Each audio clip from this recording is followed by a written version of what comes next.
Hey, j'espère que vous allez bien. Aujourd'hui, je vous retrouve pour une nouvelle vidéo et ce sera pour un unboxing d'un sac de chez Valentino qui est juste ici. La dernière fois, en rangeant ma chambre, une partie de mon dressing, si on peut appeler ça comme ça, eh bien, j'ai retrouvé ce sac-là. Comment vous dire? Je l'ai acheté il y a quasiment 2 ans. Voire 2 ans. Vu que je pense que je ne vous l'ai jamais montré, eh bien, on va faire l'unboxing tout de suite. J'avais même oublié que j'avais ce sac là et j'en ai honte. J'ai vraiment... Normalement, il y a la facture avec, mais je sais plus où je l'ai mise, de 1. Et de 2, je me souviens absolument pas du prix auquel je l'ai payé.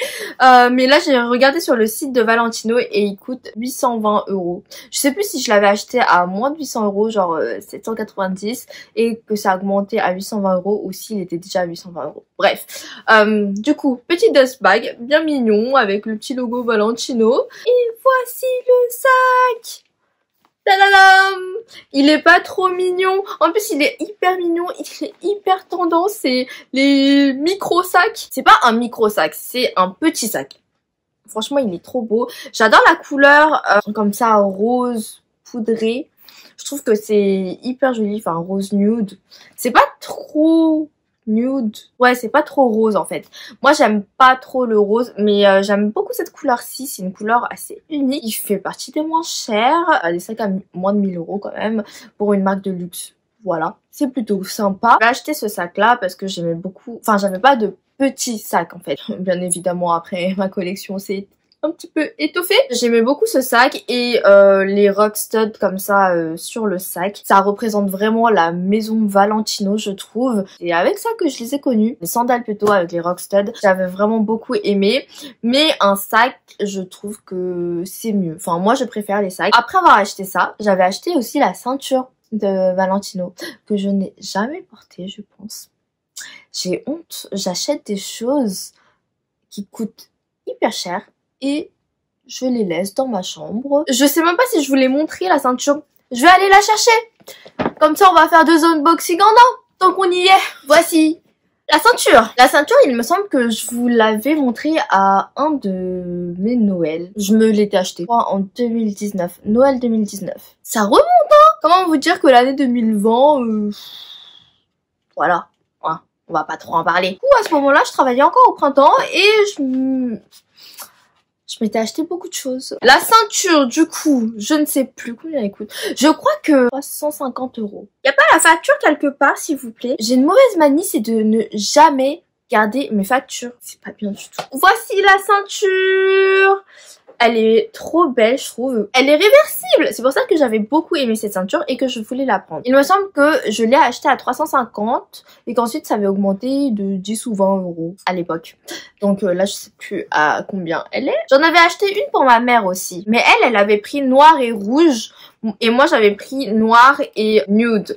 Tout simplement pour aller avec le sac nude. Et oui! La petite cocotte, elle est intelligente quand elle veut. Oh, là, c'est le V logo de chez Valentino. Et là, c'est plutôt avec les Rockstud. La couleur nude de la ceinture est un peu plus marronnée. Et la couleur nude du sac est un peu plus rosée. C'est très joli quand même. Dans ma folie, je voulais aussi des chaussures qui allaient avec. Sauf qu'il n'y avait jamais ma pointure. Et donc, j'ai abandonné l'idée. Parce qu'ensuite, j'ai arrêté de travailler là-bas. Merci 2020 et le Covid. Ceinture V logo avec l'épaisseur, enfin la largeur de la ceinture qui est de 3 cm. Elle est réversible, du coup il faut juste enlever la boucle et retourner la ceinture. Et c'est pour ça qu'on a 2 petites boucles pour ceinture, une noire et une nude. Donc ça c'est fait en Italie, tout ça. C'est en cuir de veau, il me semble. Attendez, mais j'ai la boîte. Même la boîte elle veut pas rester avec moi. Taille 85, 3 trous, parce que la dame m'avait expliqué que c'était pour cacher les trous en fait quand on la portait. Par exemple, si on met la ceinture au premier trou ici, eh bien ça cache, vous voyez le bout de la ceinture cache les deux trous derrière. En fait, moi, mon objectif quand je travaillais au Printemps ou aux Galeries Lafayette, eh bien c'était d'avoir un sac, une ceinture et une paire de chaussures dans chaque marque. Enfin, chaque marque que j'aimais, bien sûr. Je vous laisse imaginer le montant des produits. Très rapidement, je me suis rendu compte que ça n'allait pas se faire tout de suite. Et c'est pour ça que j'avais aussi acheté pas mal de petits sacs, pas trop chers, à moins de 1000 euros. Si vous voulez, je vais vous faire une vidéo sac moins de 1000 euros. Ça vous dit? Dites-le moi en commentaire. La jolie petite ceinture que je vais utiliser un jour. Ensuite, repassons au sac. Alors, le sac, le voici. Derrière, il est pareil qu'à l'avant, en fait. Ça, c'est le dos. Et c'est marrant parce que à l'avant, il n'y a pas le logo Valentino, etc. Mais à l'arrière, il y a le V logo estampé dessus avec le logo Valentino, tout ça. Au niveau du cuir, c'est du coup un cuir de veau. Donc c'est plus fragile et c'est un cuir lisse. Quand même assez fragile, faut faire attention. Bon là, ça fait 2 ans que je l'ai mais je ne l'ai jamais utilisé et il est encore comme neuf. Voilà, 0 marque, 0 rayure, 0... Rien. Encore heureux, j'ai envie de vous dire, il est resté dans son dust bag. Mais quand même, voilà. Et du coup, voici comment ça se présente. Ensuite, on l'ouvre. C'est un petit bouton magnétique. Vous voyez, il y a encore le petit plastique bleu. Je l'enlèverai le jour où je le porterai. Parce que pour l'instant, je vais le laisser. Un wallet on chain. Vraiment un petit sac où il ne faut pas prendre de portefeuille.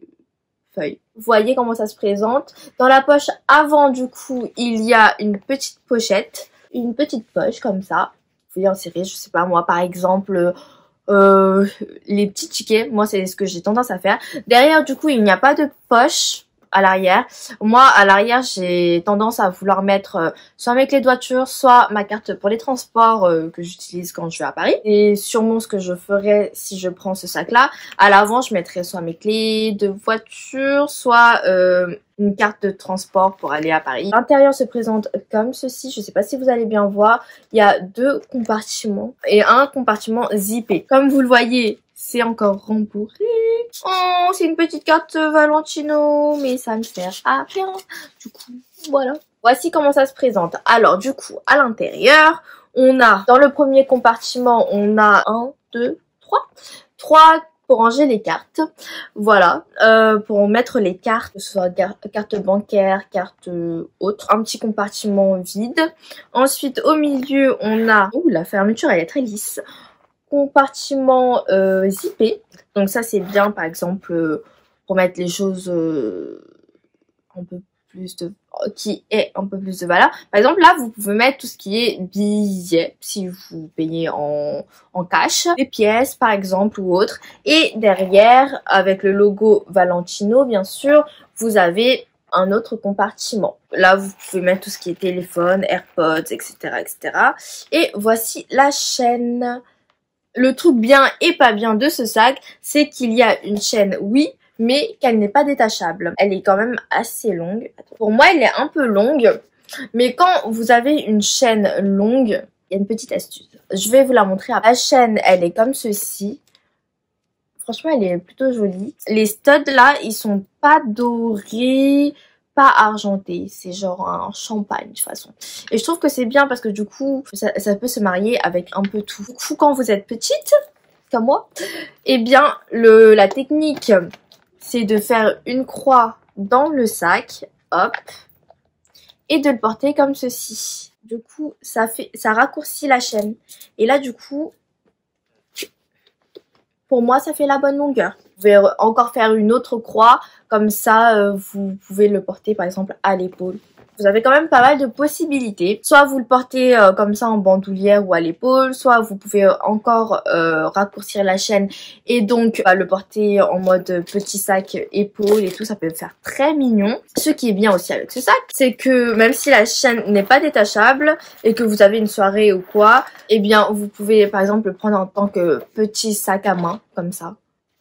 Ou pochette main comme ça, vu qu'elle est petite et tout. Enfin, franchement, elle est pas mal. Avec un peu d'imagination, ou même avec peut-être une épingle à nourrice, raccourcir la chaîne et ensuite un petit peu pendre la chaîne, comme ça vous pouvez le prendre à la main et tout. Enfin bref, avec un peu d'imagination, on peut arriver à faire beaucoup de choses. Je sais que tous mes affaires rentrent dedans, genre mon téléphone il rentre dedans, mes clés. En fait, moi, mon strict minimum, c'est mon téléphone, mes clés, carte de transport ou clé de voiture, et AirPods.